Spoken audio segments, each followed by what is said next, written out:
मुखिया होते हैं, उप पंच होते हैं और उप प्रमुख होते हैं, और एक क्या होते हैं, जिला पार्षद अध्यक्ष।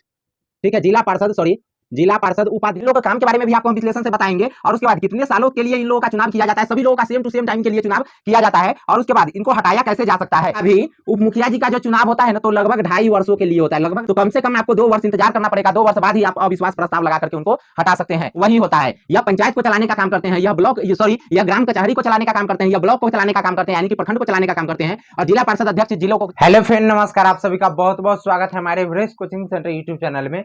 तो आज हम आपको बताएंगे जो उप मुखिया होते हैं, उप पंच होते हैं और उप प्रमुख होते हैं, और एक क्या होते हैं, जिला पार्षद अध्यक्ष।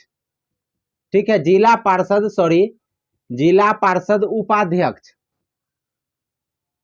जिला पार्षद उपाध्यक्ष, यानी कि इतने सारे प्रतिनिधि होते हैं जो त्रिस्तरीय पंचायती राज के प्रमुख मेंबर लोग होते हैं, और उन्हीं प्रमुख मेंबर में जो जनता के द्वारा जो डायरेक्ट रूप से जो चुनाव कर दिया जाता है, यानी कि प्रत्यक्ष रूप से जो जनता के द्वारा जिन प्रतिनिधियों का चुनाव होता है, उन्हीं प्रतिनिधियों ने अप्रत्यक्ष रूप से, यानी कि उन प्रतिनिधियों के द्वारा अप्रत्यक्ष रूप से इन लोगों का चुनाव होता है। और इस बात को समझ लीजिए कि यदि इन प्रतिनिधियों का जो चुनाव होता है तो इन लोगों का काम क्या होता है, तो इन लोगों के काम के बारे में भी आपको हम विश्लेषण से बताएंगे, और उसके बाद कितने सालों के लिए इन लोगों का चुनाव किया जाता है, सभी लोगों का सेम टू सेम टाइम के लिए चुनाव किया जाता है, और उसके बाद इनको हटाया कैसे जा सकता है। तो इस बात को लेकर के भी बताएंगे कि उप मुखिया जी को कैसे हटाया जा सकता है, उप पंच जी को कैसे हटाया जा सकता है, उप प्रमुख जी को कैसे हटाया जा सकता है। चाहे जिला पार्षद अध्यक्ष और उपाध्यक्ष दोनों सेम टू सेम होते हैं, और प्रमुख में भी प्रमुख और उप प्रमुख का दोनों को सेम टू सेम दिनों के लिए चुनाव होता है। लेकिन उप पंच में ऐसा नहीं होता, उप पंच में केवल उप पंच का चुनाव होता है अलग दिनों के लिए, नहीं तो बाद बाकी सरपंच जो होते हैं वह सेम टू सेम 5 साल के लिए होते हैं, और उप मुखिया का चुनाव होता है मात्र कम दिनों के लिए, नहीं तो मुखिया जी का चुनाव 5 सालों के लिए होता है। तो इन सभी में सबसे पहले समझ लेते हैं काम क्या है।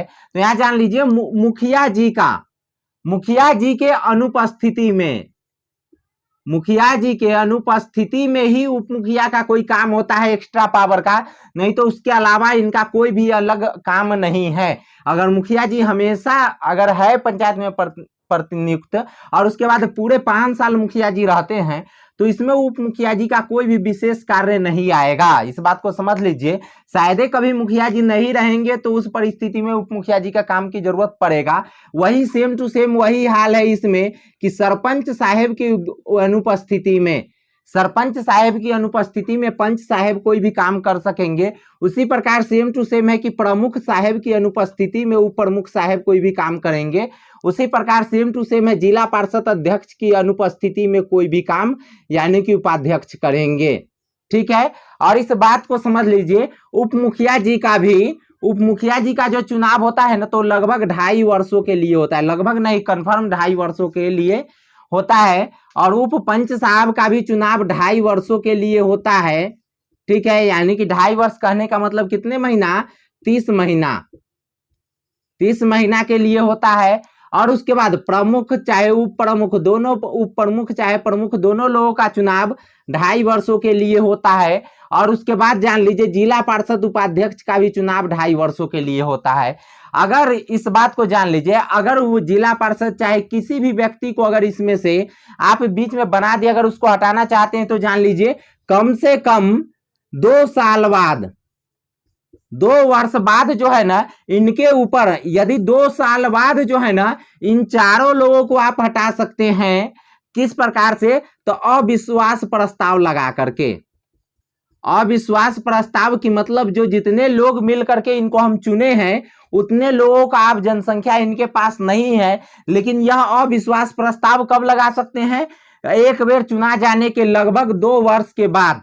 2 वर्ष के अंदर में आप अविश्वास प्रस्ताव नहीं लगा सकते हैं, यह बात जान लीजिए। अगर कोई लोग धोखा से या जानबूझ करके, चाहे जिस प्रकार से, यदि उप मुखिया जी को, चाहे उप पंच जी को, चाहे उप प्रमुख जी को, चाहे जिला पार्षद उपाध्यक्ष को, चाहे प्रमुख को, चाहे अध्यक्ष को, ठीक है, यह 6 सीटों में अगर आप लोग चुनाव कर दिए हैं, अगर वह व्यक्ति आपको योग्य नहीं लगता है, तो कम से कम आपको 2 वर्ष इंतजार करना पड़ेगा। 2 वर्ष बाद ही आप अविश्वास प्रस्ताव लगा करके उनको हटा सकते हैं। इस बात को समझ लीजिए, इसके अंतराल में कोई इनको आप नहीं हटा सकते इस बीच में। ठीक है, और इस बात को जान लीजिए, जो होता है साधारण वार्ड के तरह ही उप मुखिया हो जाते हैं। जब तक मुखिया जी हमेशा रहेंगे, यदि मुखिया जी अनुपस्थिति में रहेंगे, चाहे मुखिया जी बीच में उनका देहांत हो गया, मुखिया जी की मृत्यु हो गई, तब तब उप मुखिया जी का काम आएगा कि वह 6 महीनों तक उप मुखिया के सीट पर बैठ सकते हैं। उसके बाद फिर यदि 6 महीने के बाद भी अगर उसका कार्यकाल बचता है तो फिर से मुखिया जी का चुनाव होगा। उसी प्रकार सरपंच जी की मृत्यु हो जाती है किसी कारणवश, तो उप पंच जी कितना 6 महीनों तक उस कार्यकाल को चला सकते हैं। सेम टू सेम प्रमुख साहब में भी वही होता है और जिला पार्षद अध्यक्ष में भी वही होता है। यह पंचायत को चलाने का काम करते हैं, यह ग्राम कचहरी को चलाने का काम करते हैं, यह ब्लॉक को चलाने का काम करते हैं, यानी कि प्रखंड को चलाने का काम करते हैं, और जिला पार्षद अध्यक्ष जिलों को यानी कि जिला को चलाने का काम करते हैं।